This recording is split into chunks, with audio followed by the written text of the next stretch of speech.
Here's the thing. We're in a pandemic. It literally never went away, and now it's getting worse. And the issue has been that people in positions of authority, primarily in the White House, but distributed throughout the country, have not taken it seriously enough. And we talk about that in a general sense. I want to zoom into a particular case of how this looks and what can happen. So you might remember that just a few weeks ago, less than a month, Trump had his big Tulsa rally. And in anticipation of that, a lot of people said, well, this seems like a terrible idea that you're going to pack, you say, tens of thousands of people in an indoor area, and they're not going to wear masks. That seems like a bad idea. But we were reassured at the time by Oklahoma Governor Stitt that it's going to be safe, that they're ready, that all of these concerns from, like doctors or whatever, isn't going to be a big issue. Now, there were some state officials, including Republicans, that warned against it, especially because at that point, Oklahoma was already starting to go up in terms of coronavirus. It wasn't just fears about the future, it was what they were already seeing. Stitt responded to those fears saying that hospitalizations remain low. And he was enthusiastic about this. He really did want this event happen. In fact, he at one point saw a larger event space so that they could pack as many people as possible into that. To people's concerns that if you were to go to this event, you could be exposing yourself to coronavirus, he did have a response saying, we're a free society, and you're free to stay home. There's a lot of folks that want to be there, that want to support the president, but of course, you want to make the best decision for your family. So that's what he had to say. And in the end, he did actually go to it. In fact, you can see a photo here attached to this article. That is Stitt at the Tulsa rally. You notice not only Stitt, but also that his entire face is visible, as well as the faces of all of the people around him. Because Stitt didn't just go to the rally.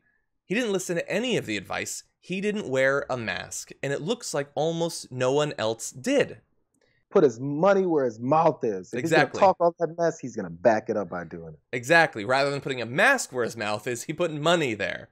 And so the event happened, and then we moved on. And as June continued, things started to get a little bit scarier. As recently as last June, that's just a couple of weeks ago, with cases on Oklahoma rising, Stitt answered a question about a possible mask mandate by saying, quote, I'm always reluctant to mandate things. And just less than 2 weeks ago, he told Oklahomians that they would have to just learn to live with the deadly coronavirus. Now, a lot of people would react to that in shock. What do you mean we just have to live with it? How can you say that to us? But to be fair, like JR said, he has apparently put his money where his mouth is, because this morning he was pretty shocked to be the first governor to test positive for COVID-19. So after weeks and weeks of saying it's going to be fine, you just got to live with it, you know what the risk is, we don't need masks and all of that, he now has coronavirus. Did he get it at the event? I have no idea. It seems like it might have been a little bit too long from then for that, and I can only say that I hope that he does well. I hope that his family doesn't get it. He said, today, I feel fine. I felt a little bit achy yesterday. I hope that no one else gets it. But you don't get to be shocked. Yeah. This is what happens when you do what you did. To say, how does this happen? These type of situations always present us with the question of, so did they always know before? And then they were just buying their BS, or they were trying to push it so hard to society that, they kind of got caught up in their own lie. The same thing happened with the governor in Georgia when he finally admitted, he goes, man, what we didn't know was this gets passed from human to human. This is crazy. That was like in April or May he said that. Yeah. It's like, the fact that we've been saying that didn't give you enough of a clue then, as if he had never heard it, because again, that steel trap of allowing knowledge into your head gets locked down, and anything that makes any sense has to go back out. So when you finally hear it, you go, hey, this is crazy. You can catch coronavirus from human to human contact. Isn't that crazy? Did you know that? So this seems like one of those situations where he goes through the whole thing, promotes the stupidity, carries out the stupidity, and then goes, I have no idea how this happened. This is crazy. Yeah. Come on. Again, hope he and his family are great.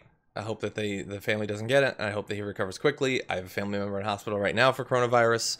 So forgive me if I take it very seriously. Primarily, I hope he's learned his lesson and will start telling other people, hey, learn from me. Don't be like me. I get that hope. Has he? Well, let's talk about a little bit more from the article, with him being shocked that he was diagnosed. He resisted calls to roll back Oklahoma's current reopening plans, which are being tested by the resurgence that he himself is now a part of, saying, quote, "Going back and bunkering in place doesn't remove the virus. It's way, way premature to think of slowing down or backing up the reopening." Because after all, he only felt a little bit achy. So how seriously is he going to take it? If he dodges a bullet, he's going to feel invincible. It might actually reinforce to him that this isn't really a serious thing. But a lot of people are dying. A lot of people in Oklahoma are catching it. People are dying. And by the way, can we just mention, you know, he got it potentially from the event or from someone who got it at the event. Herman Cain also tested positive less than 2 weeks after the event. And he got it bad too. His symptoms were apparently so severe that he was hospitalized. As of today, apparently, he is still fighting the disease. And so many of these people just went to the event. Screw your doctor's advice. I'm not just going, which I feel like is my right, but I'm going to go and not socially distance and not wear a mask. I'm not going to heed any of the advice. That is the absolutist stance that they have. That's the Tucker Carlson, we need to open schools and the kids shouldn't wear masks. It's not just we want things to go back. We don't want any reminder whatsoever of the pandemic that we're in. We don't want any acknowledgement. We don't want any safeguards. Yeah, it's sad that literally the political stance of a major party in our country is basically telling people to play Russian roulette.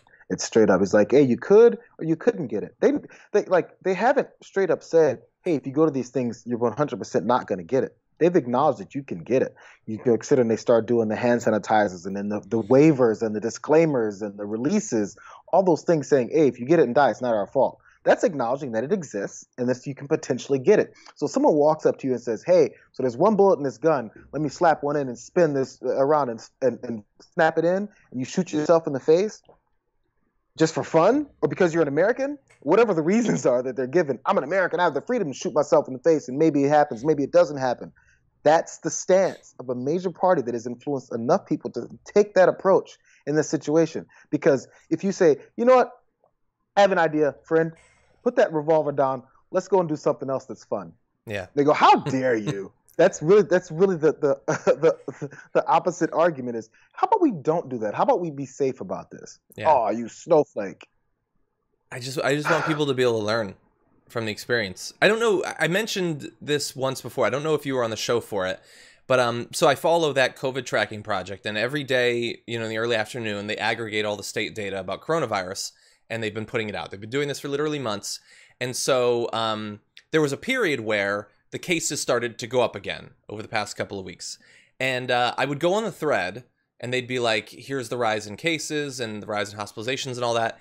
And there was always a reply from this guy that said, we're on day 8, where they say that the deaths should be rising. Well, the cases went up. Where are the deaths?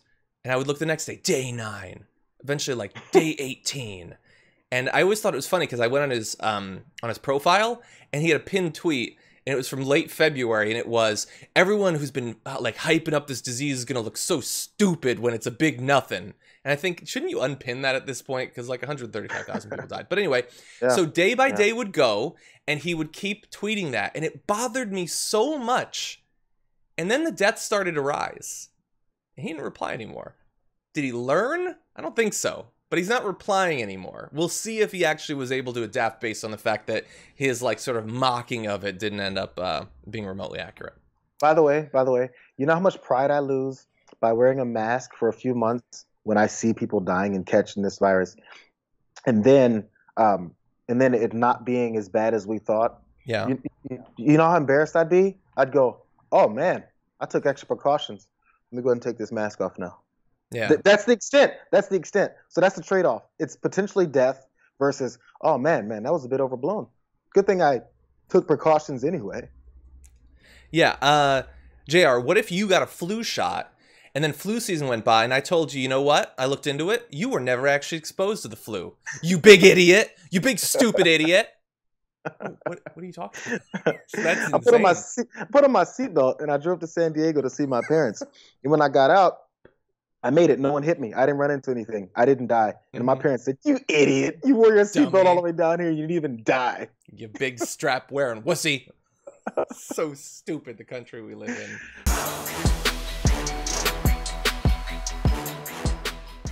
Check out the Damage Report podcast each day, wherever you get your podcasts, whether Pocket Casts or Stitcher or iTunes. You can join me as I give you the news and stories you want, with a range of co-hosts and interview guests jumping in on the fun each day. Again, that's the Damage Report, wherever you get your podcasts. And if you get them at iTunes, don't forget to rate and review. Sometimes I'll read them live on the show.